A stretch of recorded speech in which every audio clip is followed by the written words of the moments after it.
Students, आज हम लोग डिबेंचर चैप्टर से एक क्वेश्चन लेंगे। ये डिबेंचर क्वेश्चन स्टूडेंट्स आपके 12th क्लास में भी है और ग्रेजुएशन के सेमेस्टर 4 में भी। और ये जो टॉपिक है जिसके बारे में आप लोग को बताने वाला हूँ, इसमें बच्चे अक्सर डर जाते हैं इस क्वेश्चन को करने से पहले कि ये कैसे होगा, क्या करना होगा, ये अमाउंट कहाँ से आया। तो स्टूडेंट्स, ये जो टॉपिक है वो है issue of debenture for purchase consideration of assets. मतलब जब हम लोग कोई एसेट्स परचेज कर लेते हैं और उसके बदले रुपया ना देकर, कैश ना देकर हम लोग उसको डिबेंचर से पेमेंट करते हैं। तो ऐसा क्वेश्चन स्टूडेंट्स शेयर्स के चैप्टर में भी होता है। तो शेयर्स वाले में भी हम लोग इसी तरह कर सकते हैं, सिर्फ डिबेंचर की जगह सब जगह शेयर्स लिखाएगा। तो इसके लिए एक क्वेश्चन लेते हैं हम लोग। ये जो स्क्रीन पे है उसी क्वेश्चन को हम लोग सॉल्व करेंगे और इस क्वेश्चन को सॉल्व करके ही आपके इस क्वेश्चन से रिलेटेड, इस टॉपिक से रिलेटेड जितने भी प्रॉब्लम्स होंगे वो आप आराम से कर सकते हैं इजीली। तो स्टूडेंट्स, क्वेश्चन स्क्रीन पे है, आप इसका स्क्रीनशॉट रख लें,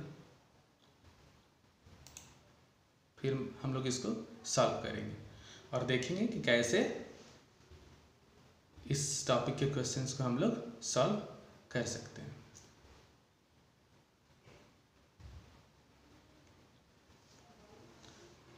तो स्टूडेंट्स, जैसे कि क्वेश्चन में है, कुमुद लिमिटेड परचेज कर रही है एक लैंड एंड बिल्डिंग जो कि 99 लाख रुपया 99 लाख का है और उसके बदले में वो वेंडर को डिबेंचर दे रही है। ठीक है, उसके बदले में वो वेंडर को क्या दे रही है? डिबेंचर दे रही है, कैश में पेमेंट ना करके।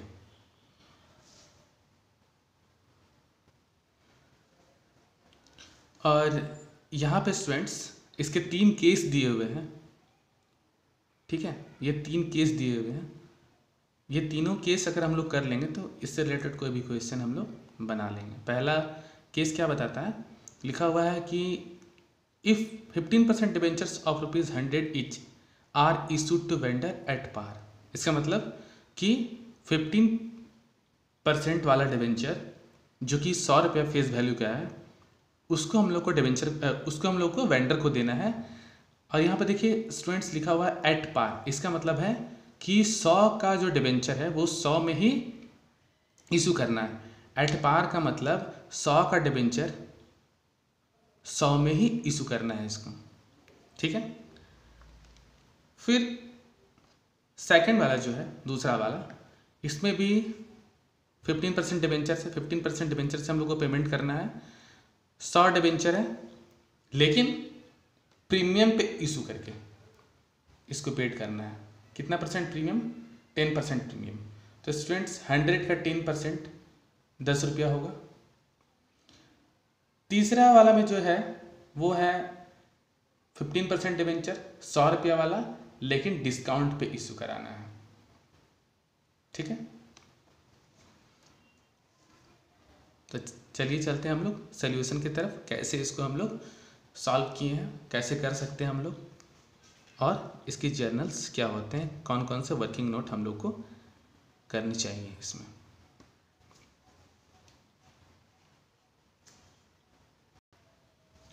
तो स्टूडेंट्स, चलिए हम लोग चलते हैं इसके सॉल्यूशन की तरफ कि कैसे इसको सॉल्व किया गया है। तो सबसे पहला जो इसका कॉमन जर्नल एंट्री था वो क्या था कि हम लोगों ने वेंडर से, ये कुमुद लिमिटेड ने वेंडर से खरीदा है लैंड एंड बिल्डिंग 99 लाख का। ठीक है, तो इसके लिए हम लोग करेंगे land and building account debit to vendors account भी लिख सकते हैं, वेंडर कंपनीज अकाउंट भी लिख सकते हैं। ठीक है, तो यहाँ पे हो जाएगा 99 लाख हो गया। अब हम लोग जो उसका कंडीशंस था A B C करके उसके तरफ चलते हैं हम लोग।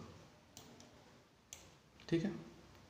हम लोग को स्टूडेंट्स हमेशा आप लोग को याद रखना है कि इसका जो वेंडर्स को हम लोग को जो पेमेंट करना वो हमेशा यहाँ पे देखिए, ये क्रेडिट वाला अमाउंट जो है यहाँ पर क्रेडिट में जो लिखा हुआ है इस एंट्री के क्रेडिट में, यही अमाउंट हम लोग को पेड करना है। और पेमेंट वाला एंट्री में जब वेंडर्स अकाउंट या फिर वेंडर कंपनीज अकाउंट हम लोग डेबिट करते हैं तो यही अमाउंट यहाँ पे होता है, क्योंकि यही अमाउंट उसको देना है, पेड करना पड़ेगा यही अमाउंट। ठीक है। तो पहला केस जो था हम लोगों का, पहला कंडीशन वो था कि डिबेंचर से पेमेंट करना है 15% डिबेंचर से, वो भी एट पार। एट पार का मतलब 100 रुपये का डिबेंचर 100 रुपये में ही उसको इशू करना है। तो एंट्री हो जाएगा vendor companies account debit to 15% debentures account. अब सबसे मेन प्रॉब्लम स्टूडेंट्स का जो होता है वो है अमाउंट फिल करने का, कि भाई अमाउंट यहाँ पर कैसे कैसे आया।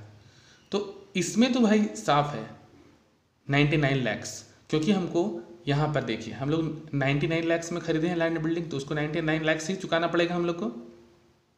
तो यहाँ तो 99 लाख ही हमेशा होगा। अब चलते हैं इसके तरफ कि ये डिबेंचर में भाई अमाउंट कैसे भरे हम लोग। तो इसके लिए स्टूडेंट्स आप लोगों को एक छोटा सा वर्किंग नोट करना पड़ेगा, ठीक है। और बिना वर्किंग नोट किए इसको मत बनाइएगा, वर्किंग नोट करना बहुत ज़रूरी है। तो वर्किंग नोट की तरफ चलते हैं।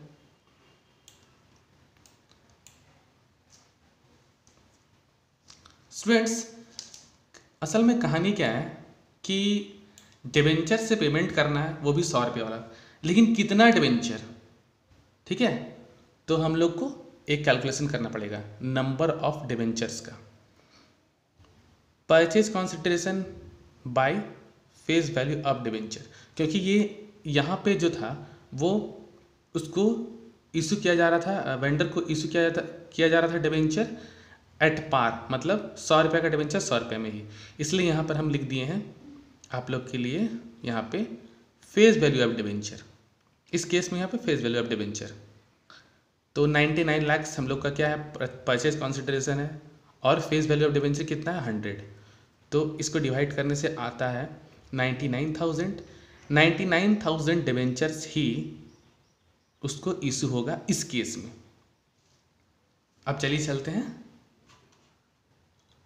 अमाउंट भरने की तरफ। अमाउंट कैसे फिल करना है, तो यहाँ पे तो 99 लाख होगा, ये तो आपको पता ही है। और यहाँ पे कैसे होगा, हम लोग कितना दे रहे हैं 99,000 डिबेंचर्स दे रहे हैं 100 रुपये वाला। तो इसको 99,000 को 100 से इंटू करेंगे स्टूडेंट्स, तो 99 लाख आ जाएगा हम लोग का। और यहाँ पे हम लोग नैरेशन लिख लेंगे। उसके बाद दूसरा केस क्या था कि जब हम लोग डिबेंचर को प्रीमियम पे अगर इशू करते हैं उसको, तो क्या होगा, कैसे होगा। तो प्रीमियम पे अगर इशू करते हैं तो स्टूडेंट इस टाइप का हम लोग एक जर्नल कर लेंगे, वेंडर्स कंपनी अकाउंट डेबिट। देखिए स्टूडेंट्स यहाँ पे जो है मतलब पेमेंट करने वाला जो हम लोग का एंट्री होता है उसमें ये वेंडर्स कंपनी अकाउंट हमेशा डेबिट होगा, ठीक है, ये तो होगा ही। और डिबेंचर से पेमेंट कर रहे हैं तो 15% डिबेंचर्स तो होगा ही। केस जब थोड़ा मोड़ा तब चेंज होता है जब कभी एट पार होता है या फिर दिया रहता है क्वेश्चन में एट प्रीमियम, एट डिस्काउंट। तो जैसे इस क्वेश्चन में प्रीमियम है तो नीचे कुछ नहीं, बस आ जाएगा to security premium reserve, premium के लिए, ठीक है। Vendor companies account debit to 15% debenture to security premium reserve, क्योंकि यहाँ पे बोला गया था इस केस में कि 10% डिबेंचर्स में हम लोग को 10% डिबेंचर में हम लोग को उसको इशू कर देना है डिबेंचर, 10% प्रीमियम पे, 10% प्रीमियम पे उसको डिबेंचर इशू करना है। अब रहा बात अमाउंट भरने का, तो यहाँ पे तो आप लोगों को पता ही है कि यहाँ पे 99 लाख होगा जो उसका परचेज कंसिडरेशन है। अब रहा बारी यहाँ और यहाँ अमाउंट भरने का, ये सब अमाउंट कहाँ से आया। तो फिर स्टूडेंट्स हम लोग को क्या करना है, आपको पता ही है नंबर ऑफ डिबेंचर्स हम लोग को कैलकुलेट करना पड़ेगा, ठीक है। तो नंबर ऑफ डिबेंचर्स चलिए हम लोग कैलकुलेट करते हैं। नंबर ऑफ डिबेंचर्स, यहाँ पे थोड़ा सा ये नीचे जो था फार्मूला में वो चेंज हो जाएगा। परचेज कंसिडरेशन ऊपर में होगा ही, divided by face value of shares plus premium, क्योंकि इसमें तो हम लोग प्रीमियम में इशू कर रहे हैं इस केस में। तो परचेज कंसिडरेशन 99 लाख था और फेस वैल्यू 100 और प्रीमियम हो जाएगा 10, क्योंकि 100 का 10% तो 10 ही होता है। तो इसको स्टूडेंट्स अगर हम लोग डिवाइड करेंगे तो आएगा 90,000, मतलब कि इस केस में 90,000 डिबेंचर्स इशू हो रहा है। ठीक है, तो चलिए अमाउंट भरते हैं। अमाउंट कैसे भरा गया है? डिबेंचर्स में कितना डिबेंचर्स दे रहे हैं हम लोग? 90,000 डिबेंचर्स दे रहे हैं 100 वाला, इसलिए यहाँ पर 9 लाख हो गया, सॉरी 90 लाख हो गया। और प्रीमियम कितना हो जाएगा? 90,000 डिबेंचर्स का 10 रुपीज़ करके 9 लाख, तो दोनों मिला के हम लोग के यहाँ पर 19 लाख पूरा हो गया। नरेशन लिख देंगे अपने हिसाब से। उसके बाद तीसरे केस की तरफ चलते हैं। तीसरा केस डिस्काउंट वाला। ठीक है, डिस्काउंट वाला क्या case? If 15% debentures of ₹100 is issued to vendor at a discount of 10%। तो जैसा कि स्टूडेंट्स हम आप लोग को पहले ही बताएं कि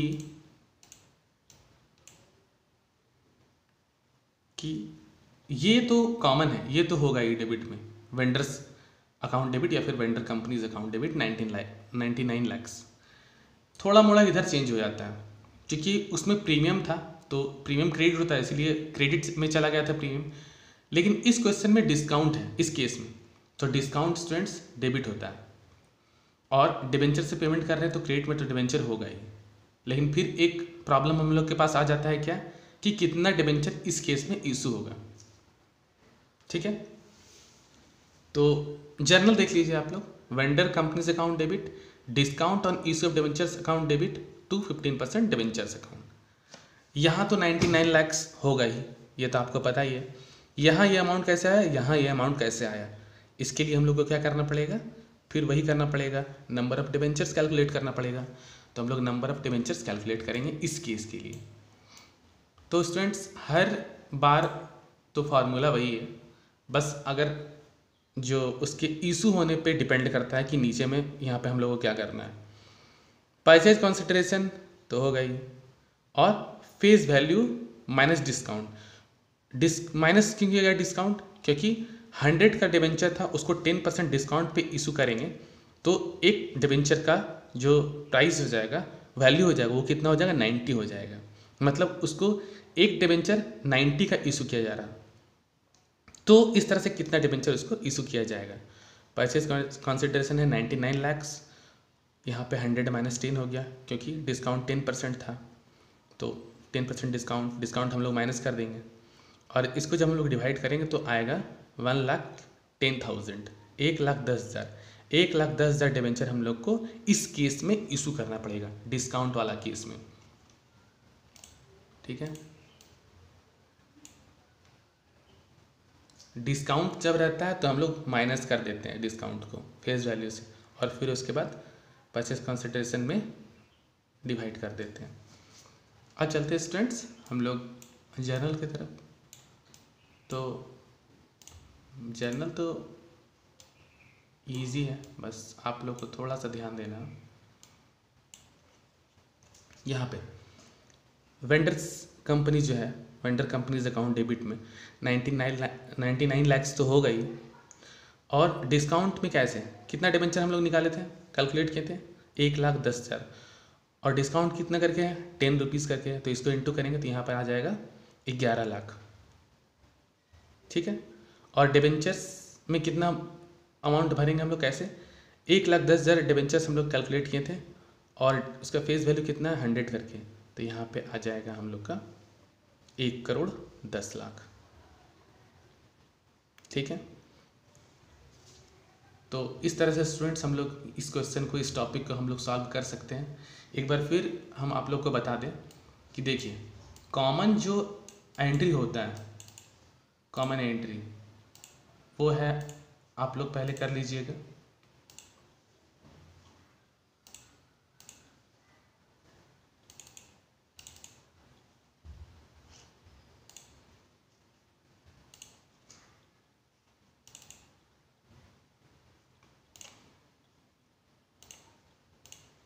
कॉमन एंट्री होता है ये परचेज करने वाला, यहाँ पे कर लिए। अब यहाँ से हम लोग को देखना, अगर एट पार होगा तो सिर्फ यहाँ नीचे डिबेंचर होगा, अगर एट प्रीमियम होगा, ठीक है, तो प्रीमियम वाला में बस एक नया जुड़ जाएगा टू सिक्योरिटी प्रीमियम रिजर्व, और डिस्काउंट रहेगा तो क्या होगा वहाँ पे डेबिट में, इस एंट्री वाला डेबिट में, ठीक है, इस एंट्री में डेबिट में डिस्काउंट आ जाएगा। और स्टूडेंट्स अगर आप लोग नंबर ऑफ डिबेंचर्स कैलकुलेट नहीं करेंगे तो ये क्वेश्चन बनाना मुश्किल हो जाएगा, अमाउंट आप लोग से गलत भरा जाएगा, अमाउंट आप लोग नहीं भर सकेंगे सही से। इसलिए नंबर ऑफ डिबेंचर्स निकालना नहीं भूलेंगे, वो इम्पॉर्टेंट वर्किंग नोट है, ठीक है।